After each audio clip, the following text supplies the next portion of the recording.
Hello বন্ধুরা, good morning. আজ আমি সকাল থেকেই ভিডিওটা শুরু করেছি, খুব সকাল থেকেই। তো আজকে আমি সকালবেলাটায় কি কাজ করি তোমাদের সাথে শেয়ার করব। তো যখন ঘুম থেকে উঠেছি তখন বাজে প্রায় 5:50। চারিদিকটা অন্ধকার, শুধু সবার বাড়ির আলোগুলোই টুকটুক টুকটুক করে জ্বলছে।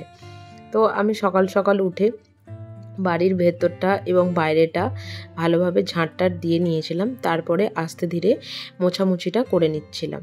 তো সকাল সকাল এই কাজগুলো করে নিলে কি হয়, মানে আরেকটু যখন বেলা হয় তখন একটু ফ্রিলি পরিষ্কার পরিচ্ছন্নতা সবটাই করা যায়। তো আমি ওখানে টবগুলোকে সরিয়ে সরিয়ে ওখানটা মুছে নিচ্ছিলাম, কারণ টব থেকে গাছের অনেক শুকনো পাতা টাতা সমস্ত কিছু পড়েছিল।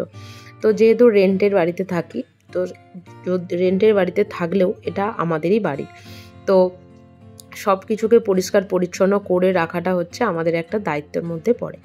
তো সকালবেলা উঠে ওপরে যেহেতু হাতে দেখেছি যে একটু সময় আছে, তাই ওপরে ছাদে যাওয়ার যে সিঁড়িটা আছে সেটাকেও মোটামুটি মুছে নিচ্ছি।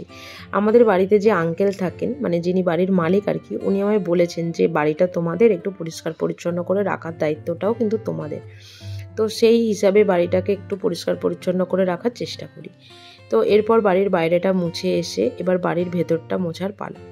তো কাজ করতে করতে বেশ সকাল হয়ে গেছে, মানে আলো ফুটে গেছে। এবার আমি ছাদে যাব একটু এক্সারসাইজ করতে। তো সারাদিনের যাই কাজ করি না কেন, নিজের জন্য এইটুকু সময় বার করা হয়তো আমার মনে হয় সবারই খুব দরকার। জানি সবাই খুব ব্যস্ত থাকে, তবুও আমাদের মনে হয় যে নিজেদের জন্য সময়টাও কিন্তু খুব দরকার। তো আজকে সকালবেলা উঠে গিয়ে দেখলাম যে আমাদের এখানে যেহেতু ঠান্ডাটা খুবই কম, সেহেতু গাছে কিন্তু বেশ অনেকগুলোই কিন্তু ফুল ফুটেছে, বেশ ভালোও লাগছে দেখতে। তো সেই সমস্ত কিছু দেখার পরে একটু এক্সারসাইজ করে নিচ্ছিলাম। তো চলো এক্সারসাইজগুলো করে নেওয়া যাক।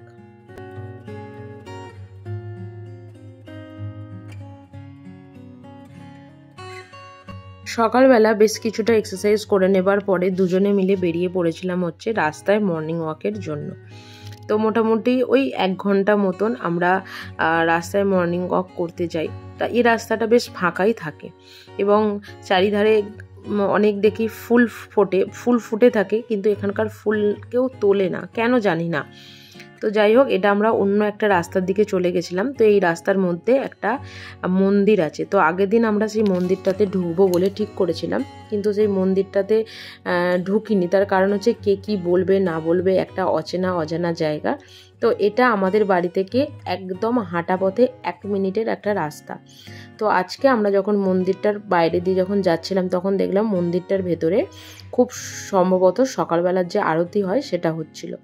তো আমরা সেটা ভেবেই গেলাম, দেখলাম যে হ্যাঁ, ওখানকার পুরোহিত মশাই সেটার পুজো করছে এবং এটা একটা গণেশ মন্দির। তো বেশ মন্দিরটার ভেতরে দেখলাম একটা ছোটোখাটো মাঠও আছে। তো আমরা এখানে জিজ্ঞাসা করেছিলাম যে এই মাঠটার মধ্যে যদি আমরা একটু এক্সারসাইজ করি বা দৌড়াদৌড়ি করি তাহলে কেউ কি কিছু বলবে? তো ওখানে যে আন্টিটা ছিল, যিনি পরিষ্কার পরিচ্ছন্ন করছিলেন, তিনি বললেন যে না, শুধু মাঠে দৌড়াবে যখন, তখন জুতোটা খুলে দৌড়িও, কারণ যেহেতু একদম ঠাকুরের সামনে, জানি না কি কারণে উনি বলেছিলেন, আমাদের সেটাই মনে হয়। তো এবার ফিরছি হচ্ছে বাড়ির পথে। বাড়িতে গিয়ে বাড়ির সমস্ত জানলা টানালা খুলে দিলাম। খুলে দেবার পরে আগের দিন রাতেই আমি বাসনগুলো মেজে রাখি, তার কারণ হচ্ছে সকালবেলাটা উঠে যাতে কাজটা একটু কম হয়। তো সেই বাসনগুলোকেই একটু ঠিকঠাক করে যেটা যেখানে রাখার সেটা সেখানে গুছিয়ে নিচ্ছিলাম। তো চলো সেটা সেখানে গুছিয়ে নিই।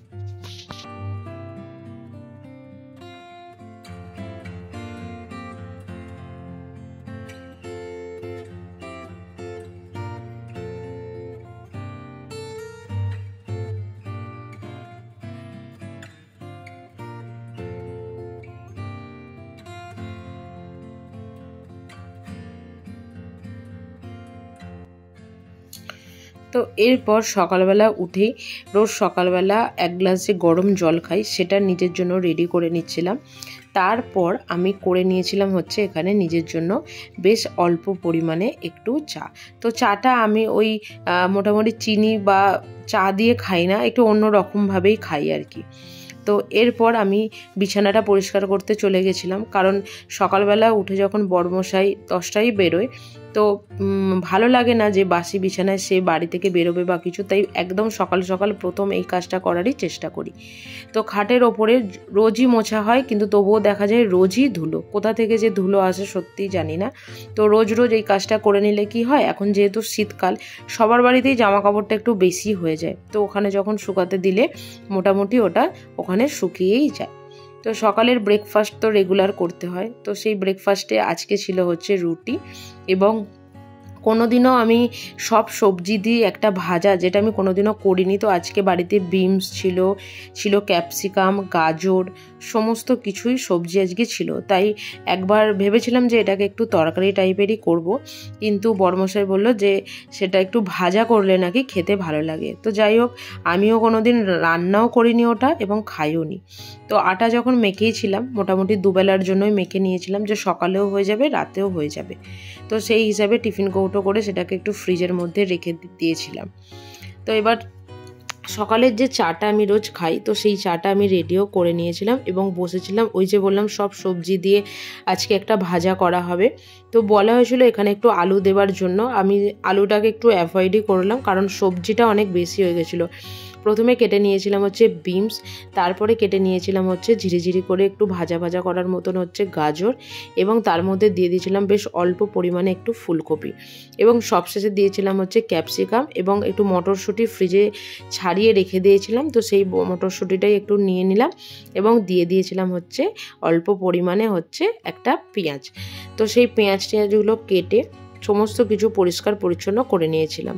তো যখন দেখতে গেলাম যে সবজিগুলো কাটছি, কিছু সবজি দেখলাম ফ্রিজের মধ্যে না কোনো একটা কারণে পচে গেছে। তো একটু সকাল সকাল ঘুম থেকে উঠলে কি হয়, এই যে এক্সট্রা কাজগুলো থাকে মানুষের জীবনে, কখন যে কি কাজ সত্যি এসে পড়ে কেউ সত্যি বলতে পারবে না। তো আজ আমার এটা হয়ে গেছিলো একটা এক্সট্রা কাজ। তো সবজিগুলোকে খুব ভালোভাবে ধুয়ে নিচ্ছিলাম। তো পরে দেখলাম এই ক্যাপসিকামগুলো কোনোভাবে পচে গেছে, কারণ এখনকার সবজিগুলোই বেশিরভাগটাই হচ্ছে জল দেওয়া সবজি। তাই ফ্রিজে যতই রাখা হোক না কেন, যত ভালোভাবেই রাখা হোক না কেন, সবজি এখন ভালো থাকবে না। তো সকালবেলা এই দিকটা হচ্ছে আমাদের পূর্ব দিক, আর সকালবেলার পুরো রোদটা আমাদের বাড়িতে এসে পড়ে, ভীষণ ভালো লাগে। তো আগে যখন আমি কাটিয়ারে থাকতাম, তখন এই জলের বোতলগুলোকে আমাকে ছাদে গরম করতে দিতে হতো, কারণ নিচে সেই পরিমাণে রোদ ছিল না। কিন্তু এখন সেই অসুবিধা আর নেই। তো সবজিগুলোকে একটু রোদে দিয়ে জলের বোতলগুলোকেও একটু রোদে দিয়ে দিয়েছিলাম। এরপর চলে এসেছিলাম সকালবেলার ব্রেকফাস্টের জন্য ওই ভাজাটা রেডি করতে। তো ভাজার রেসিপিটা তোমাদের সাথে একটু শেয়ার করছি। তোমরা জানি না কে কে এই রেসিপিটা বাড়িতে করেছো, একটু করো, যদি কেউ করে থাকো আমাকে কিন্তু অবশ্যই জানিও, আর এই সবজিটার মধ্যে কি কি দাও সেটাও কিন্তু জানিও। তো প্রথমে কড়াই সর্ষের তেল দিয়ে তার মধ্যে দিয়ে দিয়েছিলাম হচ্ছে বেশ অল্প পরিমাণে 5 ফোড়ন, তারপর বিনস, ক্যাপসিকাম, গাজর, ফুলকপি, পেঁয়াজ কুচি যেটা করেছিলাম সেটাকে দিয়ে খুব ভালোভাবে 80% ভাজা করে নেবার পরে আরও সামান্য পরিমাণে দিয়ে দিয়েছিলাম হচ্ছে মানে কাঁচা লঙ্কা কুচি দেবার পরে একটা সাইডে একটা ডিমকে ফেটিয়ে সেটাকে যেমন ম্যাগি বা চাউমিনে দেওয়া হয় সেইভাবে করে একটু মিক্স করে তার মধ্যে দিয়ে দিয়েছিলাম হচ্ছে সামান্য পরিমাণে ধনেপাতা কুচি। তারপর এটাকে খুব ভালোভাবে নাড়াচাড়া করে এটাকে রেডি করে রেখেছিলাম সকালবেলার ব্রেকফাস্টের জন্য। তো সকালবেলার ব্রেকফাস্ট সেরে নেওয়ার পরে এখানে আমি চলে আসি রোজই পুজো করার জন্য। তো ওপরে যে ফুলগুলো হয়েছিল সকালবেলা দেখালাম, তো সেই ফুলগুলো দিয়েই আজকে পুজোটা করে নিয়েছিলাম। তো রুটিটা তখন আমি করি না, রুটিটা একদম সব কাজের শেষেই করি, কারণ সেইভাবে রুটিটা করি অবশ্যই, কিন্তু হয়তো অতটা ভালো করতে পারি না। তাই গরম গরম রুটিটা করলে সেটা একটু নরমও থাকে আর খেতেও ভালো লাগে। তো সেই সকাল থেকে উঠে সেই 10টা পর্যন্ত আমার আজকের রুটিনটা শেয়ার করলাম। যদি কিছু ভালো লেগে থাকে অবশ্যই লাইক করো, শেয়ার করো। টাটা।